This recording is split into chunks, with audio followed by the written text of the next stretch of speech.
नमस्कार, स्वागत है आपका विक्रम टॉक्स में। आप सोच रहे होंगे कि चेहरे पे ये मुस्कुराहट क्यों है। तो चलिए, आज सबसे बड़ी खुशी की बात है कि इस नीली जर्सी में आज जो चेयरअप किया जा रहा था वो सफलतापूर्वक रहा। सबसे अच्छी बात यह रही कि अफगानिस्तान के खिलाफ जब रोहित शर्मा ने टॉस जीता और उसके बाद जो 15 मिनट घटित हुआ तो सभी फैंस थोड़ा घबरा गए थे कि क्या होगा भारतीय टीम का। लेकिन आज जिस तरीके से सूर्य कुमार यादव की बात की जाए, हार्दिक पांड्या की बात की जाए, विराट ने भी कुछ समय गुजारा, भले ही 24 गेंदों पे 24 रन, लेकिन उन्होंने समय गुजारा।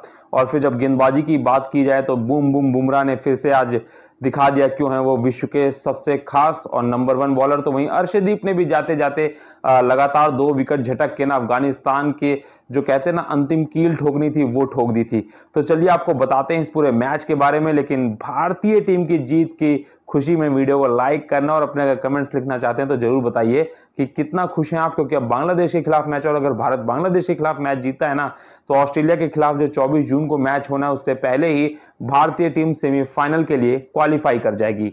चलिए अब आपको बताते हैं इस पूरे मैच में हुआ क्या।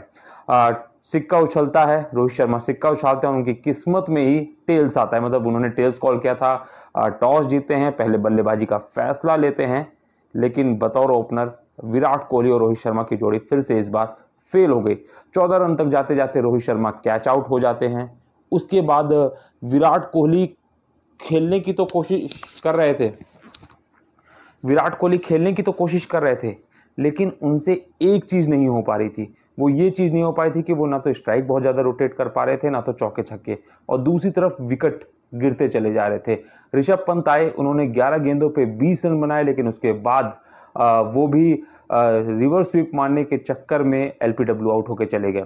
और इसके बाद फिर से शिवम दुबे का बल्ला नहीं चला, और उससे पहले विराट कोहली भी 24 गेंदों पे 24 रन बना के आउट हो गए। एक समय भारतीय टीम 62 रन पे 3 विकेट गिर चुके थे।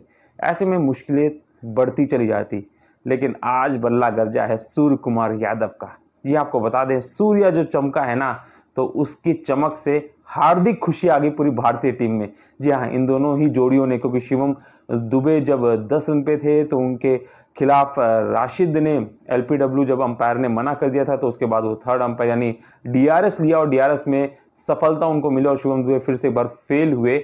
लेकिन उसके बाद हार्दिक पांड्या और सूर्य कुमार यादव का बल्ला जम के गरजा। सूर्य कुमार यादव ने 28 गेंदों पे जो 53 रन की पारी खेली, उसमें आपको बता दें शानदार 3 ताबड़तोड़ छक्के जड़े और 5 चौके जड़े, जिसकी वजह से भारतीय टीम का स्कोर अच्छा रहा और दोनों के बीच में लगभग 60 रनों की साझेदारी हुई। जब सूर्य कुमार यादव आउट हुए तब तक टीम का स्कोर 150 के पास पहुंच चुका था। जो एक समय लग रहा था कि टीम 160 150 पे ना रुक जाए, वो टीम 181 तक पहुंचने में कामयाब रही, क्योंकि हार्दिक पांड्या के 32 रनों की बदौलत और अंतिम ओवरों में 5 गेंदों पे लगभग 12 रन जो अक्षर पटेल ने बनाया, उसके तहत भारतीय टीम 181 तक पहुंचने में सक्षम रही। और जब 181 पहुंची तो कहीं ना कहीं ये लग रहा था कि भारतीय टीम ने 20 रन अब एक्स्ट्रा बना लिए हैं, जो जीत में बहुत काम आएंगे। ऐसे में अब जब बॉलिंग की बात आती है तो फिर अक्सर हमने देखा इस समय बुमराह को पीछे यूज किया जाता है, लेकिन नहीं, आज ऐसा नहीं हुआ था। आज पहले ओवर के बाद ही जसप्रीत बुमराह को लाया गया। उसके बाद गुरबाज जो पहले ही ओवर में निकल के चौके और छक्के मारने की कोशिश में थे और निकल के वो कामयाब भी रहे, लगभग 14 रन उन्होंने बनाए, लेकिन जसप्रीत बुमराह के सामने उनकी एक ना चली। स्लो ओवर पे आउट द ऑफ स्टंप, यानी जो outside the off stump ball जा रही थी उसको गुरबाज मारना चाह रहे थे, क्योंकि पोटेंशियली वो दिखाना चाह रहे थे कि वो आक्रामक अंदाज में खेलेगी। अफगानिस्तान ये सोच के आई थी कि जो पावर प्ले उसका जम के यूज करना है। उसमें शुरुआत भी अच्छी हुई थी, लेकिन उसके बाद गुरबाज कैच आउट हो गया। उसके बाद तो फिर बुमराह की तोती बोलती चलेगी। आपको बता दें, उन्होंने तो एक समय 3 ओवर में 7 रन देके, मात्र 7 रन देके 3 विकेट झटक लिए थे। इसके बाद अफगानिस्तान की अगर बात की जाए बल्लेबाजी की, तो वो कहीं भी रंगत में नहीं दिखाई दी। थोड़ी बहुत कोशिश जो हो रही थी वो उमर जाई के थ्रू हुई, लेकिन कोई भी बल्लेबाज आप ये समझ लीजिए कि 30 का आंकड़ा नहीं पार कर पाया, चाहे वो नजीबुल्ला रहे हों, मोहम्मद नबी रहे हों, राशिद रहे हों, सभी आते हैं 1-2 चौके या छक्के लगाते हैं, लेकिन उसके बाद वो अक्षर पटेल का शिकार कोई बन गया, कोई रविंद्र जडेजा का। जसप्रीत बुमराह ने 3 विकेट लिए। वहीं अगर अंतिम समय की बात की जाए, जहां पे लगभग क्योंकि मैच जो था वो 5वें ओवर के बाद लगभग खत्म हो चुका था, क्योंकि जब उनके 3 विकेट गिर गए थे और 60 रन भी नहीं बने थे, 10 ओवर तक जाते जाते 5 विकेट गिर जाते हैं, 100 का भी आंकड़ा नहीं पार कर पाती। तो ऐसे में अफगानिस्तान जो पिछले मैच में हमने देखा था वेस्टइंडीज के खिलाफ भी, जब 215 रन पे का चेस कर रही थी तो 115 पे ही ऑल आउट हो गई और 104 रनों से उसे हार की लगभग नौबत झेलनी पड़ी थी। तो आज बल्लेबाजी में फिर से वो पोटेंशियल और आक्रामकता तो लेके आ रही थी, लेकिन बल्लेबाज एक या चौका या छक्का लगाने के बाद आउट होते जा रहे थे, वो 24 रन कोई 15 रन पे। तो ऐसे में कहीं भी वो संभल नहीं पाया। उसके बाद अर्शदीप ने अपना खाता विकेटों में जो नहीं खोला था, अंतिम समय में जाते जाते अंतिम ओवरों में उन्होंने भी लगातार 2 विकेट ले लिया और उसमें भी हैट्रिक के काफी करीब थे, लेकिन बॉल जो थी बल्लेबाज के अफगानिस्तान वो लग के पीछे चली गई। ऐसे में कहा जा सकता है भारतीय टीम की ऑलराउंड परफॉर्मेंस रही। और सबसे अच्छी बात यह थी कि टॉप ऑर्डर फेल हुआ, फिर भी मिडिल ऑर्डर ने आज मतलब जिस तरीके से एक जो बात हो रही थी ना कि न्यूयॉर्क में भी हमने देखा कि टॉप ऑर्डर फेल हो रहा था, बस भारतीय टीम के लिए समस्या है कि रोहित और विराट की जो जोड़ी है वो भारत को एक जो फ्लाइंग स्टार्ट कहते हैं वो नहीं दे पा रही है, जो आने वाले बड़े मैचों के लिए बहुत ज़्यादा जरूरी है। यहाँ पे सोचने वाली बात है, और शायद ही शिवम दुबे की जगह यशस्वी जायसवाल को मौका दिया जा सकता है, क्योंकि शिवम दुबे अभी तक उम्मीदों पर खड़ा नहीं उतरे हैं, क्योंकि स्पिनर के लिए ही उनको लाया गया था और ऐसे में आज भी वो एक छक्का मारते हो 10 रन पे वो आउट हो जाते हैं।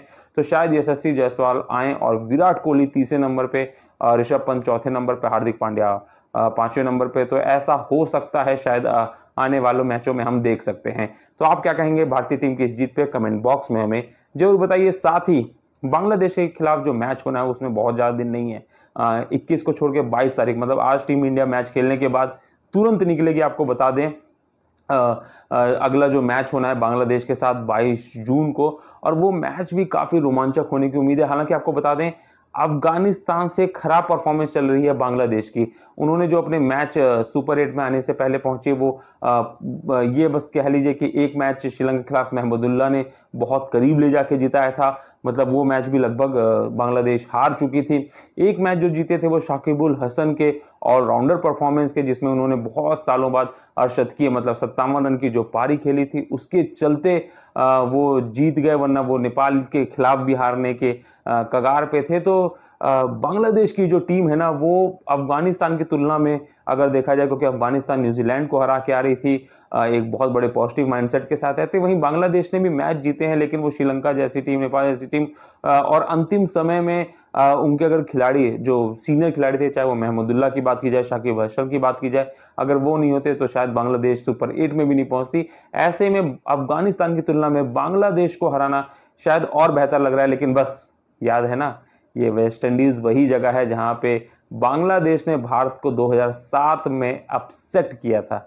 और इस समय राहुल द्रविड़ जब हमें कोचिंग देते हुए दिखते हैं तो उनके वो जख्म कभी भी भूलेंगे नहीं, क्योंकि उस समय टीम इंडिया के कप्तान राहुल द्रविड़ थे और भारतीय टीम ग्रुप स्टेज से ही बाहर हो गई थी, वो भी बांग्लादेश से हारने की वजह से।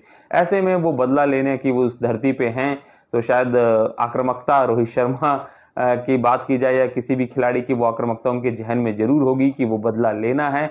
और बांग्लादेश के खिलाफ तो वैसे भी भारतीय टीम का जो अगर मैदान पे भी कहें तो काफ़ी कुछ चलता रहता है, 36 का आंकड़ा रहता है। ऐसे में अब उम्मीद ये की जा सकती है कि भारतीय टीम बांग्लादेश के खिलाफ भी शानदार जीत दर्ज करे और सीधे पहुंचे सेमीफाइनल में।